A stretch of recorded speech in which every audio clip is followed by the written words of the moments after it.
지난주까지 우리는 2주에 걸쳐서 이 삼일체 교리에 대한 핵심적인 내용들을 살펴보았습니다.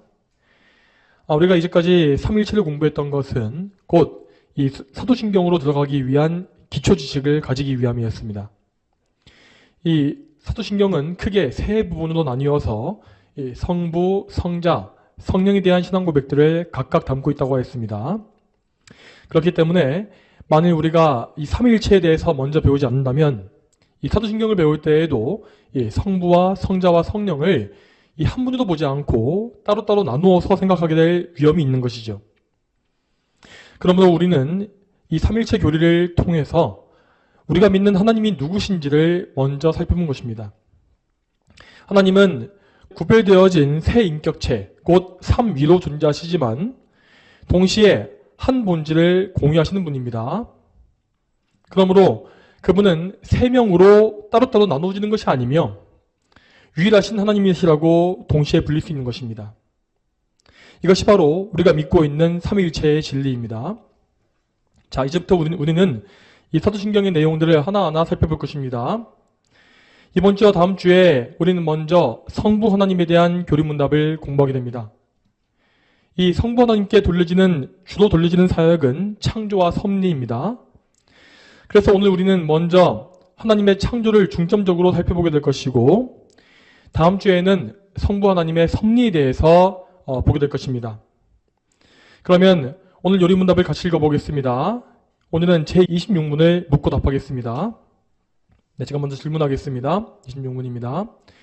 나는 하나님 아버지, 즉 전능하신 하늘과 땅의 창조주를 믿습니다. 라는 신앙 고백의 의미는 무엇입니까?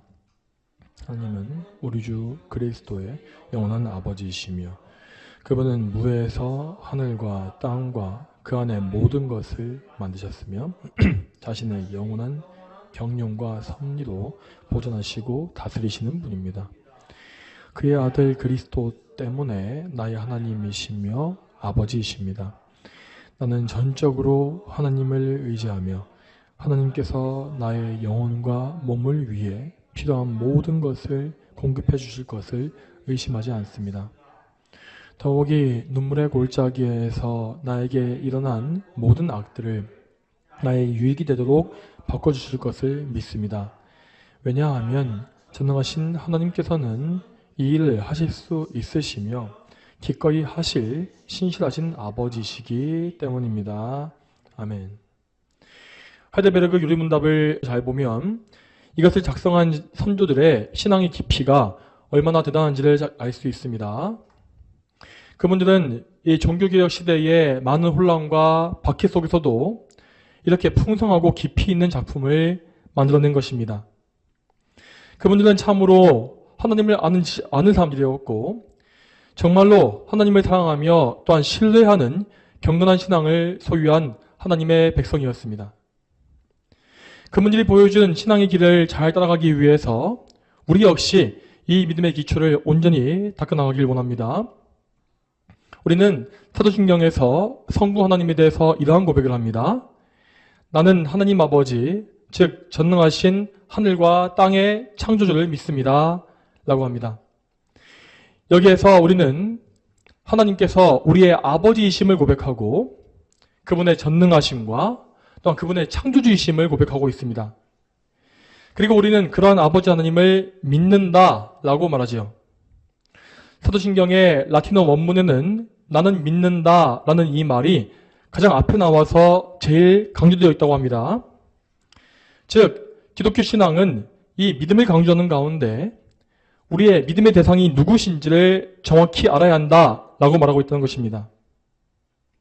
그렇지만 오늘날 교회에서는 이 믿음의 대상인 하나님을 아는 지식이 너무나 약화되어 버렸습니다. 대부분의 교인들은 신앙에 대해서 아주 잘못된 생각을 가지는 경우가 많습니다. 흔히들 믿음이 좋다라고 할 때에 이 사람들은 어떤 강한 신념을 가지고 자기 소원을 이루어내는 것을 생각합니다. 믿음을 가지고 기도해서 좋은 대학에 가고 믿음으로 좋은 직장과 배우자를 얻고 믿음으로 무병장수하고 만사형통하는 것, 이런 것을 소위 좋은 믿음이라고 여기는 것이죠. 그러나 정작 사람들은 하나님이 어떤 분이신가에 대해서는 거의 관심이 없습니다. 그런 사람들에게 하나님은 그저 자기 소원을 이루어주는 램프의 요정 지니에 불과합니다. 그들이 하나님을 아버지시다라고 부르는 이유가 무엇이겠습니까? 그것은 그들이 그분에게서 좋은 것들을 받는다, 복을 받는다라고 믿기 때문입니다. 여러분, 그러나 이러한 믿음은 성경이 말씀하는 참된 믿음이 아니고 또한 우리의 옛 선조들이 고백했던 믿음도 아닙니다. 이렇게 자기중심적이고 이기적인 믿음을 가진 사람들은 하나님과 인격적인 관계를 가지지 못하고 그분을 그저 피상적으로 알 뿐입니다. 또한 그들은 인생이 자기 뜻대로 되지 않고 큰 환난과 어려움이 왔을 때에 그의 믿음을 지킬 수가 없습니다. 다시 말해서 그들은 하나님의 자녀가 아니기 때문에 참된 신앙을 가질 수도 없고 그것을 지키지도 못하는 것입니다. 여러분, 우리의 믿음에는 항상 올바른 지식이 포함되어 있어야 합니다. 우리는 성경적인 지식과 교리를 바탕으로 해서 하나님을 알고 그 아는 것 가운데 그분을 신뢰합니다. 그리고 그 지식을 기초로 해서 하나님과 인격적인 관계를 맺고 그분과 교제하며 살아가는 것입니다. 이러한 신앙을 가질 때에 우리는 하나님 아버지 안에서 점점 자라갈 수 있는 것이고 또한 그분의 뜻에 맞추어진 거룩한 자녀가 다 될 수 있는 것입니다. 그러면 성부 하나님에 대해서 알기 위해서 먼저 그분이 이루신 창조가 무엇인지를 생각해 보겠습니다. 오늘 요리문답의 내용을 보게 되면 하나님의 창조에 대해서 이렇게 나와 있습니다. 그분은 무에서 하늘과 땅과 그 안에 모든 것을 만드셨으며, 이 신앙 고백에 따라서 우리는 하나님께서 완전히 아무것도 없는 무에서부터 이 세상을 창조하셨음을 믿습니다. 그런데 여기에서 이 무라는 개념을 우리는 이해하기가 어렵습니다. 자, 우리가 상상하고 있는 이 무라는 것은 무엇이겠습니까? 그것은 아마도 이 아무것도 없는 텅 빈 공간을 가리킬 것입니다. 아무것도 없이 텅 빈 공간에 그냥 시간만 흘러가고 있는 그런 것이 우리가 상상하고 있는 무의 개념이겠죠. 그러나 이것은 창조 이전의 상태가 아닙니다. 창조 이전에는 그야말로 우리가 알고 있는 모든 것이 없었습니다. 거기에는 우선 이 공간이라는 것 자체가 없었습니다. 지금 우리가 서서 존재할 수 있는 이 공간, 이것 자체가 없었다는 말입니다. 또한 거기에는 시간도 없었습니다. 우리는 이러한 상태를 상상할 수 없지만 시간과 공간이라고 하는 것은 모두 하나님의 창조물입니다. 자, 이 시간도 없고 공간도 없는 그 무의 상태를 우리는 영원이라고 부르죠. 아무것도 없었던 그 태초에 삼일체 하나님은 홀로 영원히 그 무 안에서 영원히 존재하고 계셨습니다. 그리고 그분은 그 무의 상태에서 이 세상을 창조하신 것입니다. 그분은 눈에 보이지 않는 영적인 세계를 창조하셨고 또한 우리가 눈으로 볼 수 있는 물질 세계 역시 창조하신 분입니다. 그것이 바로 오늘 본문인 창세기 1장 1절 말씀에 나와 있는 그것입니다. 태초에 하나님께서 하늘과 땅을 창조하셨다. 이 말씀에 따라서 우리는 하나님께서 참으로 전능하신 분임을 믿을 수 있습니다. 우리 인간은 절대 무에서 유를 창조할 수 없습니다. 우리에게는 반드시 무언가를 만들 재료가 있어야 하고 그 재료를 재가공해서 다른 것을 만들 뿐이죠. 그렇기 때문에 우리가 하는 활동은 절대로 창조일 수가 없는 것입니다. 창조라는 것은 오직 하나님만이 하실 수 있는 활동입니다. 자, 그런데 여러분, 우리는 이 창조에 대해서 좀 더 넓은 시야와 넓은 지식을 가져야 합니다. 우리는 보통 창조에 대해 생각할 때에 그냥 땅과 하늘을 만들고 바다를 만들고 해와 달과 별을 만들고 동물을 만드는 그런 과정만을 생각하지 않습니까? 하지만 하나님의 창조가 그저 뭔가를 만드는 것에서만 그쳤다면 그분은 창조만 해놓으시고 이 세상에 아무런 신경도 쓰지 않는 무책임한 분이 되었을 것입니다. 실제로 이 세상에는 하나님을 그런 식으로 믿는 사람들이 있습니다. 마치 이 시계 장인이 시계를 만들어 놓고 앉아서 그 시계를 팔짱 끼고 감상하는 것처럼 하나님께서 역시 그렇게 세상을 방치하신다는 것입니다. 이러한 믿음과 생각을 우리는 이신론이라고 부르지요. 하지만 하나님의 창조는 훨씬 더 광대한 것입니다. 그분은 먼저 창세 이전에 이미 이 세상의 모든 일들을 다 계획하셨습니다. 그 계획에는 정말로 이 세상에서 벌어질 모든 일들이 다 포함되어 있는 것입니다. 그리고 하나님은 그 계획에 따라서 이 세상을 창조하시고 그 이후에 이 세상의 모든 역사를 진행시키신 것이지요. 하나님은 참으로 모든 일을 예정하셨고 그 예정으로 인하여서 모든 일을 다 미리 아시는 분입니다. 그리고 그 예정하신 가운데에서 하나님은 당신의 영광을 위한 역사를 이루어 가십니다. 하나님은 모든 역사를 주관하심으로써 모든 피조물을 돌보시며 또한 그 모든 피조물의 결말이 하나님의 영광을 이루게끔 섭리하십니다. 또한 여러분, 창조주신 하나님은 이 세상만을 창조하신 것이 아니라 그 세상 안에 당신의 영광을 돌리기 위한 한 백성을 창조하셨습니다. 자, 이것에 대해서 이사야서를 찾아보겠습니다. 이사야 43장 7절 말씀입니다. 내 이름으로 부름받은 모든 자, 곧 내가 내 영광을 위하여 내가 창조한 자를 데려오라. 내가 그들을 내가 짓고 만들었다. 아멘. 이처럼 하나님은 당신의 영광을 위해서 그분의 백성을 창조하시고 그들을 구원하시기 위한 역사를 진행하셨습니다. 그분의 백성을 구원하시기 위해서 이루시는 하나님의 역사를 가리켜서 우리는 구속사라고 부릅니다. 그리고 하나님은 당신께서 친히 구원하신 그 백성과 언약을 통해서 관계를 맺으십니다.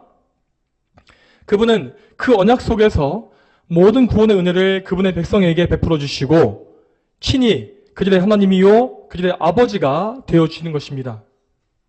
자, 이 언약 관계 속에서 우리는 우리 하나님의 아버지 되심을 발견할 수 있습니다. 만일 하나님께서 이 세상을 창조만 하시고 우리와 언약을 맺지 않으셨다면 우리는 절대 그분을 아버지라 부를 수 없었을 것입니다. 그렇지만 하나님은 우리에게 이 영원한 언약을 주심으로 말미암아 우리를 당신의 자녀로 삼아주시는 것입니다. 여러분, 우리는 하나님께서 우리의 아버지라는 이 사실을 정확하게 알고 또 믿어야 합니다. 하나님께서 우리의 아버지가 되시고 우리가 그분의 자녀가 된다는 것은 곧 우리의 생명과 직결되어 있는 가장 중요한 문제이기 때문입니다. 우리는 그러므로 하나님이 우리의 아버지가 되시는 이유가 무엇인지를 먼저 알아야 하고 또한 그렇다면 그 아버지를 하나님을 아버지로 섬기는 것이 무엇인지도 정확히 알고 믿어야 할 것입니다.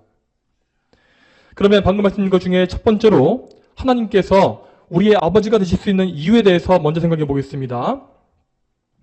우리는 하나님의 아버지 되심에 대해서 우리의 관계보다 먼저 성부와 성자의 관계를 생각해야 합니다. 하나님은 우리의 아버지시기 이전에 이미 영원 속에서 성자 하나님의 아버지이셨습니다. 아버지 하나님의 친아들은 오직 성자 예수님 한 분뿐입니다. 오늘 우리의 요리문답을 보게 되면 이런 내용이 나오지 않습니까? 요리문답의 두 번째 문장을 보시기 바랍니다. 두 번째 문장에 제가 읽겠습니다. 두 번째 문장에 그의 아들 그리스도 때문에 나의 하나님이시며 나의 아버지십니다 라고 되어 있습니다. 이 문장은 우리가 하나님의 자녀가 될 수 있는 원리가 무엇인지를 잘 보여줍니다. 우리는 원래 다 죄인이었기 때문에 하나님과 아무 관계가 없는 자들이었습니다. 그런데도 이제 우리가 하나님을 아버지라 부를 수 있는 이것은 오직 하나님의 유일한 아들이신 성자 예수 그리스도 덕분인 것입니다. 성부 하나님은 우리의 구원자로 당신의 유일한 아들을 보내주셨습니다. 성자 예수님은 그분의 구속사역을 통하여서 선택받은 모든 백성을 하나님의 자녀로 바꿔주시는 일을 이루신 것입니다. 하나님의 모든 백성은 예수 그리스도 안에서 거듭나고 그리스도와 연합됨으로 말미암아 하나님의 양자로 입양되었습니다. 또한 여러분, 여기서 우리는 이 양자로 입양된다는 것이 무엇인지를 정확히 알아야 합니다. 이 입양의 개념은 결코 우리 인간이 행하는 입양과 같지 않습니다. 사람들이 어떤 아이를 입양하게 되면 그 입양된 아이는 분명히 그 신분이 바뀌어지게 됩니다. 그 아이가 과거에 버림받은 고아였다 할지라도 이제 그는 양부모의 자녀가 된 것입니다. 하지만 그 아이는 여전히 혈통적으로 보았을 때 새로운 부모님과 피가 한 방울도 섞이지 않은 상태에 있습니다. 당연히 그가 가진 성격이나 성품 등의 이 사람됨은 양부모와 닮을 수가 없겠죠. 그러나 하나님께 입양되어지는 것은 이와 다릅니다. 우리가 하나님의 양자로 받아들여지는 것은 우리의 신분만 변화시키는 것이 아니라 우리의 속사람, 우리의 성품까지도 다 변화시키는 것입니다. 먼저 신분의 측면에서 우리는 하나님과 원수되었던 자에게서 그분의 사랑받는 자녀로 완전히 바뀌어집니다. 우리는 그리스도의 십자가 공로로 말미암아 죄의 사함을 받고 예수님의 의로 옷 입어서 하나님 앞에 의롭다고 인정을 받는 것이지요. 그리고 이렇게 된 사람들은 하나님의 자녀가 될 수 있는 권세를 얻는 것입니다. 자, 이것이 바로 우리의 신분의 변화입니다. 그런데 이 신분의 변화라는 것은 결코 우리가 눈으로 직접 확인할 수가 없습니다. 하나님의 자녀가 된다고 해서 그것에 대해서 어떤 등본과 같은 증명서가 나오는 것은 아니지 않습니까?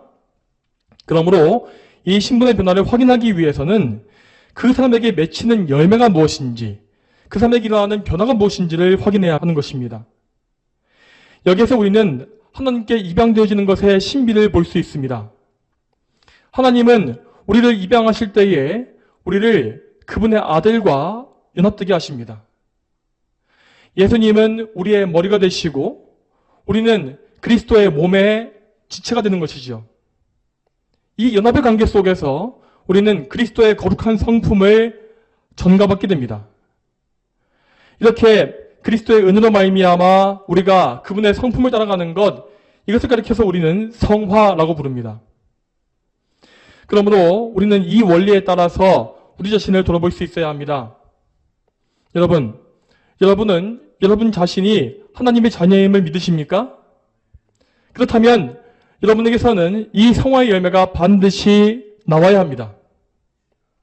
하나님은 당신의 백성을 인도하셔서 그 자녀들 안에 그리스도의 거룩한 성품이 자라가게끔 틀림없이 이끄시기 때문이죠. 만일 우리가 하나님의 자녀라고 자칭하면서도 그리스도를 닮지 않고 있다면, 또한 우리 안에 오히려 마귀의 성향이 계속 나오고 있다면 우리는 지금 하나님의 자녀가 아닌 것입니다. 우리는 결코 우리 자신을 속이지 말아야 합니다. 여러분, 죄인은 계속해서 자기의 죄악된 상태에 머물려고 하는 악한 습성이 있습니다. 이러한 습성 때문에 수많은 사람들이 지금도 예배당에 앉아있는 채로 지옥을 향해 달려가고 있습니다.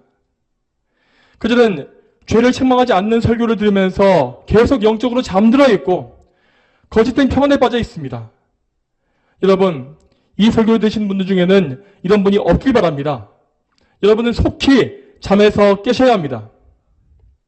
만일 여러분의 현재 상태를 스스로 판단할 수 없다면 성령님께 그것을 아뢰십시오. 저의 지금의 현재 영적 상태가 어떤지를 알게 해달라고, 그리고 나의 눈을 열어주시어서 올바른 믿음을 달라고 간구하시기 바랍니다. 여러분, 절대로 이 말씀을 한 귀로 듣고 흘려버리지 마십시오.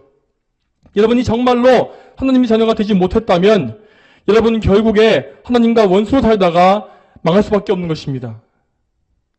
그리고 또한 하나님의 자녀가 된 증거라는 것은 결코 애매모호하거나 흐릿할 수가 없습니다. 이 증거는 우선 그 본인부터가 확실히 알 수가 있고, 또한 그 주변 사람들에게도 다 밝히 알 수 있는 것입니다. 따라서 여러분이 하나님의 자녀라고 말하면서도 확실한 증거를 보지 못하고 있다면 여러분은 그 애매한 상태를 믿음이라고 생각하지 마시기 바랍니다. 여러분, 반드시 돌이켜서 회개해야 하며 믿음의 기초에 다시 돌아가야 합니다. 여러분을 다시 살리시고 하나님의 자녀가 되게 하실 분은 오직 성자 예수님 한 분입니다. 다시금 그리스도의 복음을 들으시고 그 복음을 믿으십시오. 그러나 반대로 이 자녀됨의 증거가 확실히 나타나고 있고 하나님을 아버지로 굳게 믿으시는 분들이 계신다면 그분들은 더욱더 자녀다운 모습으로 변화되기 위해서 힘써야 합니다. 여러분, 우리는 하나님의 자녀가 가지는 가장 완벽한 모습을 우리 주 예수님에게서 볼 수 있습니다. 예수님은 하나님의 친아들로서 우리가 추구하고 닮아가야 할 하나님의 성품을 가장 잘 보여주신 분입니다. 따라서 우리의 기준은 언제나 예수 그리스도가 되어야 할 것입니다. 우리는 성경을 통해서 예수님의 아름다운 모습을 바라봐야 하며 그분을 더 많이 알아야 할 것입니다. 그리고 우리가 알게 된 바 그 그리스도의 성품을 거울로 삼아서 나의 모습을 그 거울에 비춰봐야 하는 것입니다. 그러면 우리는 틀림없이 그리스도와 닮지 않은 악한 것들을 우리 안에서 볼 것입니다. 우리는 성령님의 도우심으로 말미암아 그분께 의지함으로써 이러한 악한 성품과 싸우며 그것을 제거하기 위한 영적 전쟁을 벌여야 합니다. 여러분, 이 영적 전쟁 속에서 우리는 우리 구주이신 예수님을 더 굳게 믿어야 합니다.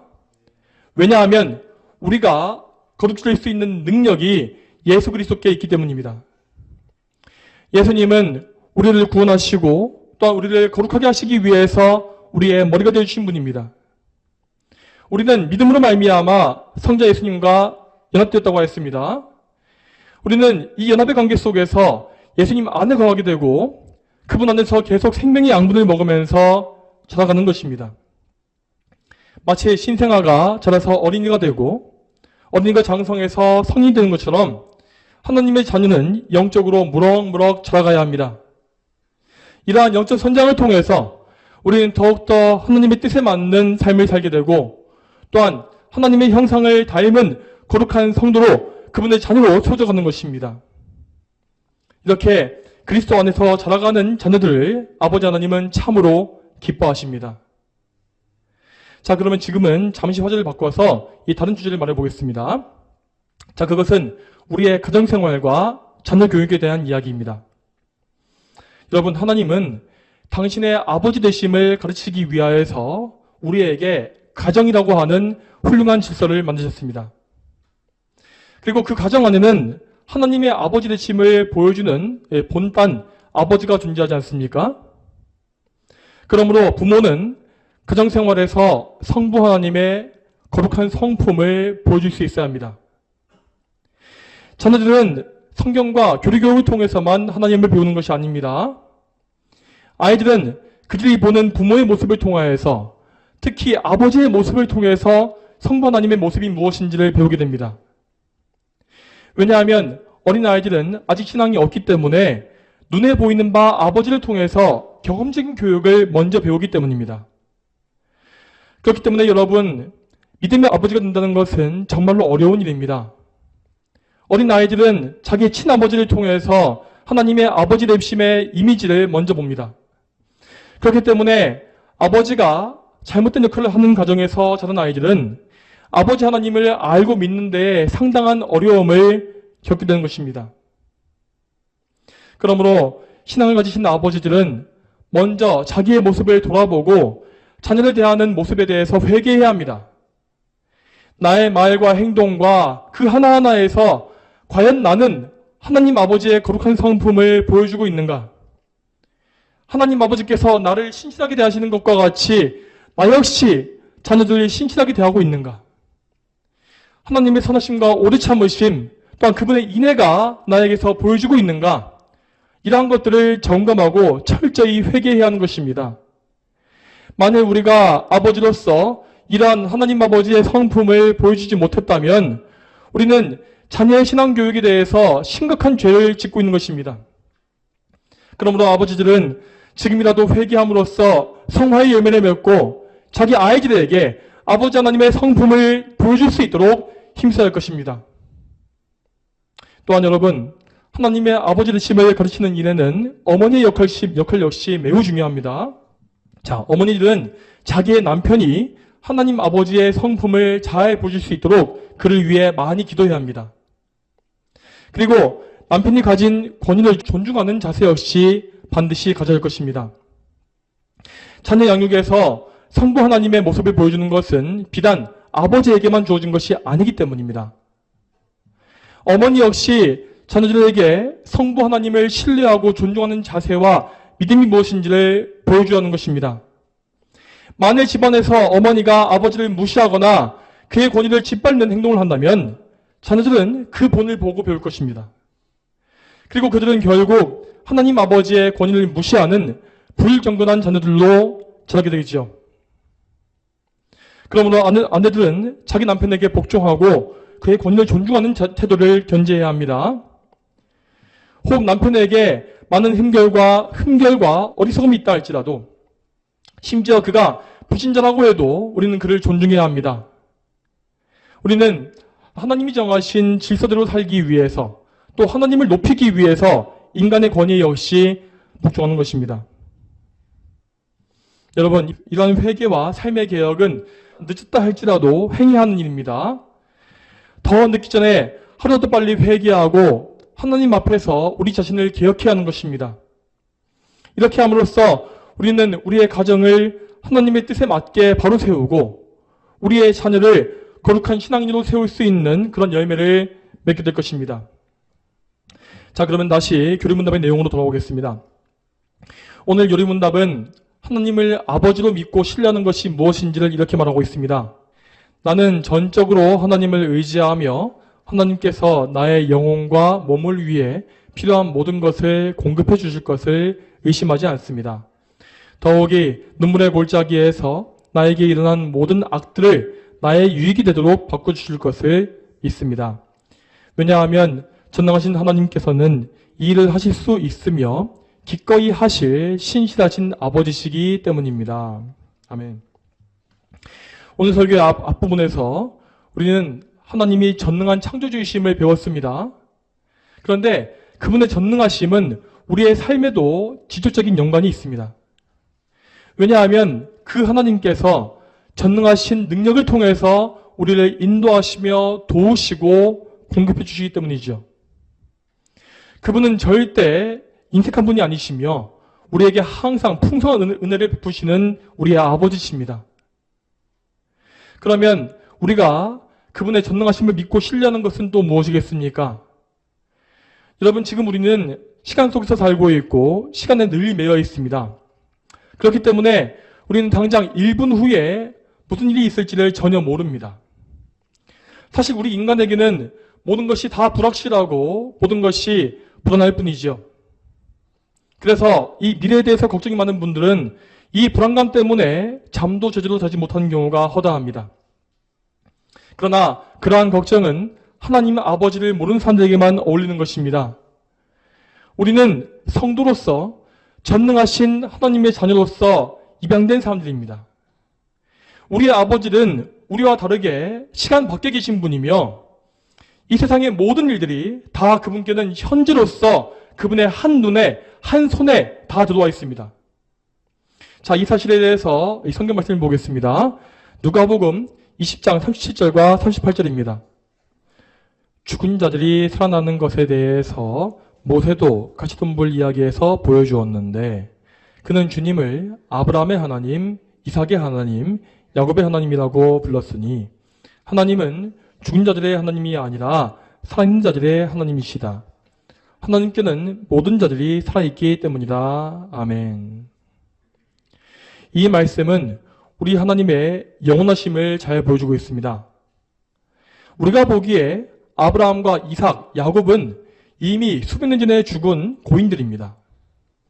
그러나 하나님께는 그 사람들이 모두 살아있는 사람들이라는 것입니다. 이 말은 그들이 천국에 살아있다는 것이 아닙니다. 하나님은 모든 시간을 다 현재로 보시는 분이기 때문에 아브라함과 이삭, 야곱의 그 과거의 시대 역시 현재로 보시고 그들을 살아있는 사람들로 보신다는 의미입니다. 여러분, 우리 하늘 아버지께서는 이렇게 전능하시고 놀라운 분입니다. 그분은 이 말씀에서와 똑같이 우리의 모든 삶을 다 현재로 보시며 그것을 이미 아시는 분입니다. 우리가 걱정하는 미래, 우리의 장래 인생과 우리의 노후, 우리의 죽음까지 아버지는 그 모든 것을 아시며 미리 보시고 예비하시는 분입니다. 그러므로 우리는 결코 그 모든 시간 속에서 버림받거나 길을 잃을 일이 없습니다. 우리는 결코 고아와 같이 방치되지 않을 것입니다. 왜냐하면 우리 아버지께서 영원 속에서 우리의 모든 순간을 다 보시고 미리 정하시며 인도하시기 때문이죠.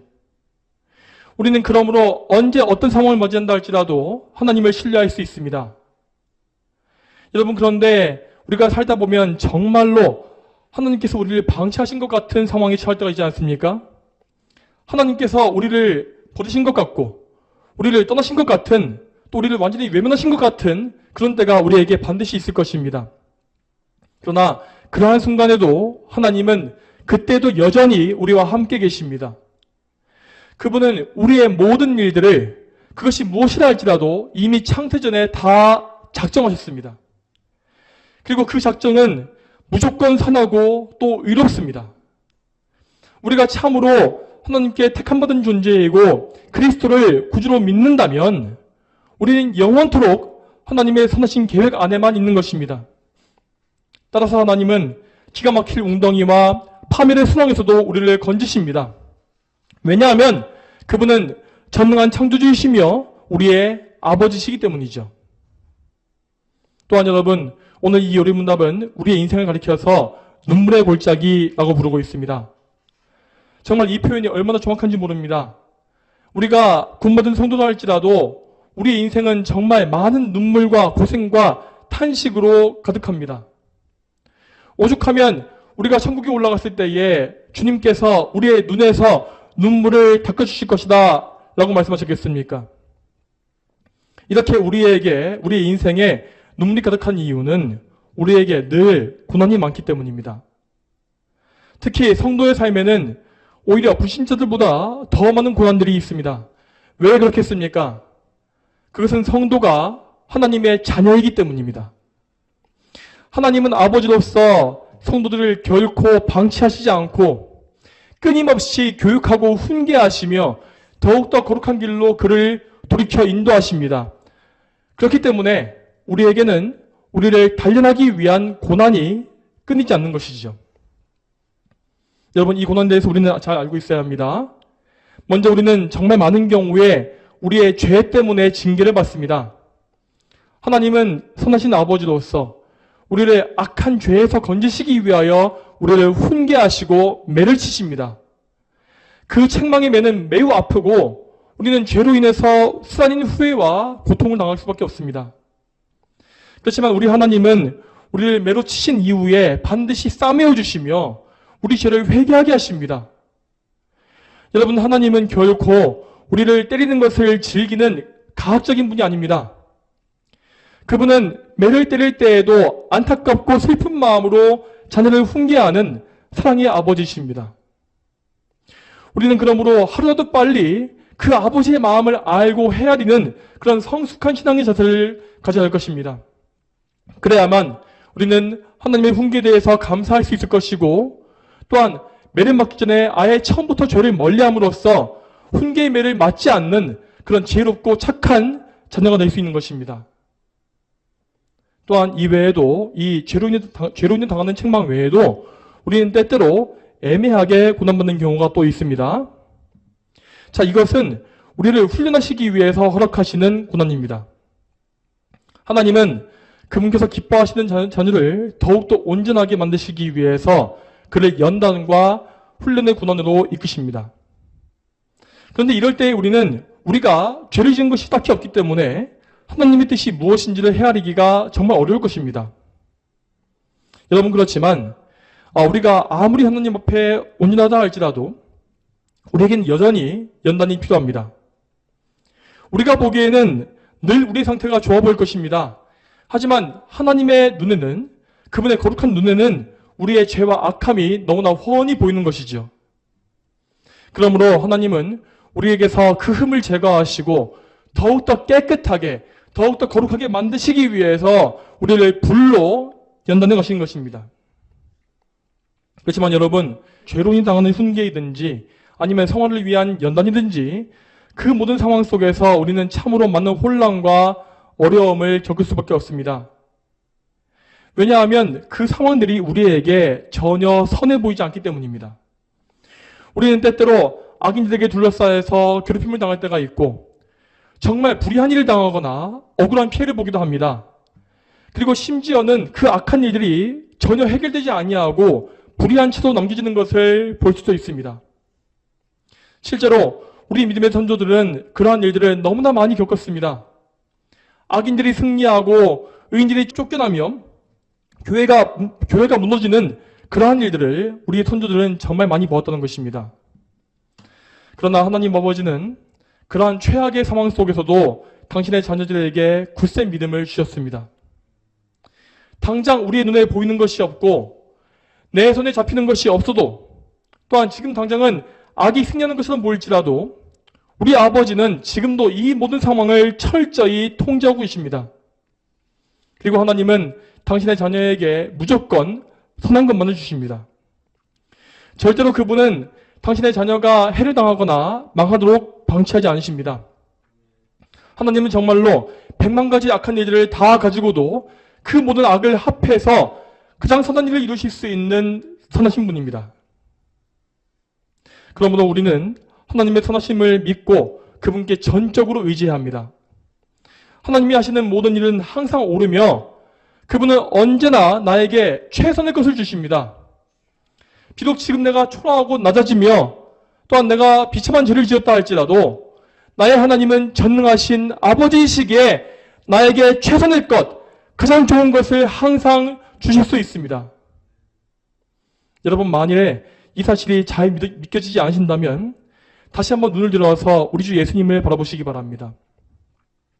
예수님은 정말로 가장 악한 상황 속에서도 아버지를 신뢰하셨으며 그 믿음으로 인하여서 큰 영광과 상급을 취하신 분이기 때문입니다. 예수님의 십자가는 겉으로 보기에 정말 악한 일들의 결정체처럼 보였습니다. 예수님은 역사상 최고로 사악한 자들에게 둘러싸여서 그들에게 온갖 수모를 당하셨습니다. 그분은 거짓된 모함과 침뱉음을 당하셨으며 채찍에 맞으시고 가시관을 쓰셨습니다. 또한 예수님은 사악한 판결에 의해서 사형을 언도받고 가장 수칠 수 없고 고통스러운 십자가에 못 박히셨습니다. 그분은 정말로 이 세상 역사에서 전무후무한 악행을 당하신 것입니다. 정말로 아무런 죄가 없으신 분이 반역자와 친성모독자로 몰려서 사형을 당한 것이지요. 게다가 그분은 십자가 위에서 아버지께 버림을 받으셨다고 하였습니다. 아버지께서는 우리를 그분의 자녀로 삼으시기 위해서 잠시간 그분의 독생자 예수님을 버리셨습니다. 그때 예수님의 인성은 아버지와 끊어지셨고 그분은 하나님의 진노와 저주 아래 떨어지셨습니다. 하지만 예수님은 그 모든 상황 속에서도 결코 그분의 믿음을 버리지 아니하십니다. 예수님은 전혀 하나님을 의심하거나 원망하신 적이 없었고 끝까지 아버지께 100%의 순종을 지키셨습니다. 그 십자가 위에서 예수님은 하나님의 영광만을 생각하셨고 또한 순종을 통해 얻으실 영원한 영광과 복락을 생각하신 것입니다. 여러분, 우리는 항상 예수님의 이 믿음과 순종을 생각해야 합니다. 그리고 가장 악한 십자가의 사건을 통해서 가장 선한 일을 이루신 아버지의 능력을 기억해야 합니다. 잘 생각해 보시기 바랍니다. 우리의 아버지는 당신의 독생자 예수님을 십자가에 내어주심으로 말미암아 모든 택하신 백성을 구원하셨습니다. 이 놀라운 구원을 이루신 아버지께서 과연 우리를 포기하거나 버리시겠습니까? 과연 우리에게 그분의 손이 닿지 않을 만큼 깊은 구덩이가 있을까요? 또한 그분께서 채워주지 못하실 만큼 큰 빚이 있겠습니까? 또한 우리가 과연 하나님께 구제받지 못할 만큼 가난해지고 궁핍해질 일이 있겠습니까? 참으로 하나님은 전능하신 아버지이시며 우리를 모든 악에서 건지실 수 있는 분입니다.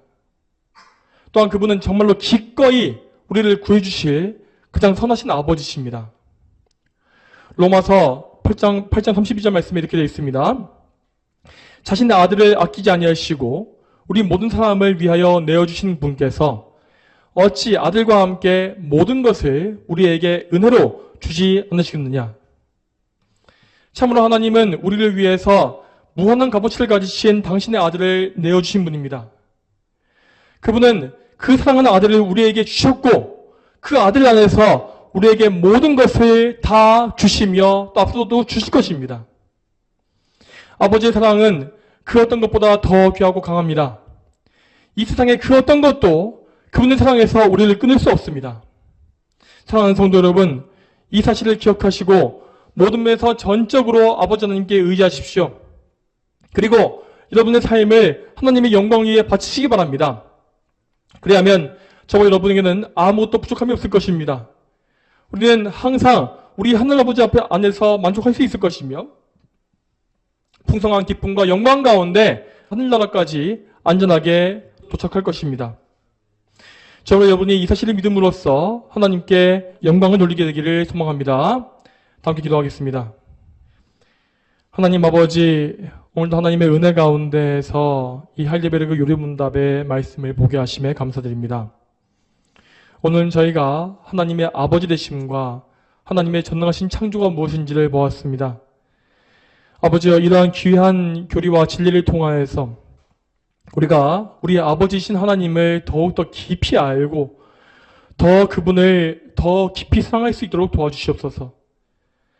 주여, 정말 저희가 사랑하는 우리 하늘 아버지를 더 알기를 평생에 더 힘쓰게 하시고 하나님과 더 풍성하게 교제하기를 원하여서 하나님께 모든 것을 더 드리기를 힘쓰는 그러한 깊은 사랑을 다 소유하게 되기를 소망합니다.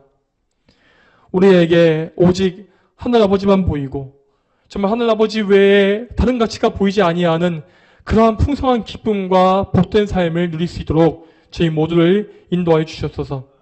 감사드리며 예수님의 이름으로 기도 올립니다. 아멘.